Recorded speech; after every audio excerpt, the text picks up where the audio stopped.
आपका daily routine कैसा होता था पढ़ाई के लिए? 4-5 घंटा सुबह पढ़ते थे। उससे को लगता है कि पहले ये कर लें, एचसी वर्मा भी कर लें, डीसी पांडे भी कर लें, सारा बुक्स कर लें, तो मार्क्स भी बहुत कम आने लगे। बाकी बच्चे जो थे वो मुझसे आगे निकल गए थे। तो एवरीवन, स्वागत है आप सभी का केजीएस की इस बेहतरीन प्लेटफॉर्म पर। मेरे साथ हैं आशुतोष, जिन्होंने 546 मार्क्स नीट में पाए हुए और उनको गवर्नमेंट मेडिकल कॉलेज मिल रहा है।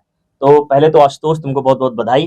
धन्यवाद सर। तो मेरे कुछ सवाल हैं जो तैयारी करने वाले बच्चों के लिए हो सकता है सार्थक सिद्ध हो। जी सर। तो पहला सवाल है हमारा कि आपका डेली रूटीन कैसा होता था पढ़ाई के लिए?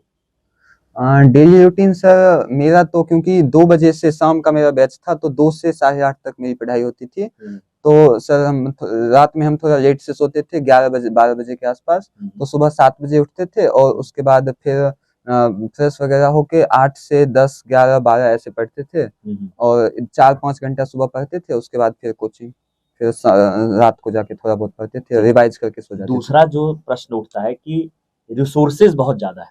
जी सर। हर कोई फ्री में आपको मटेरियल दे रहा है पढ़ने के लिए, आपको यूट्यूब पर मिल जाएंगे।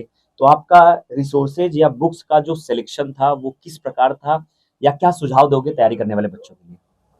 सर रिसोर्सेज बहुत ज्यादा हैं और कोई भी बच्चा देखेगा उसे को लगता है कि पहले ये कर लें, एचसी वर्मा भी कर लें, डीसी पांडे भी कर लें, सारा बुक्स कर लें। बट टाइम लिमिटेड है, तो हम लोग सारी चीजों को कर नहीं सकते हैं। तो उनमें से जो कोचिंग का मॉड्यूल है वो बहुत जरूरी है, क्योंकि वो बनाया ही स्पेशली गया है उन बच्चों के लिए, नीट या जेई जो स्टूडेंट्स हैं उनके लिए बनाया गया। नीट के लिए एक सिलेक्टेड मतलब आपका क्राइटेरिया है, जी जेई सर। वाला तो अलग ही होगा। यस ठीक है। सर।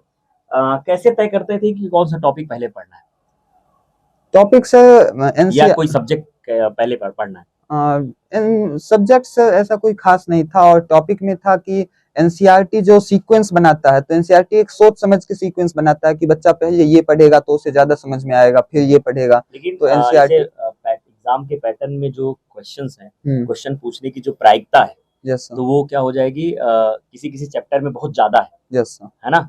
तो उस चैप्टर को पहले कंसीडर करते थे या क्रम वाइज पढ़ते थे?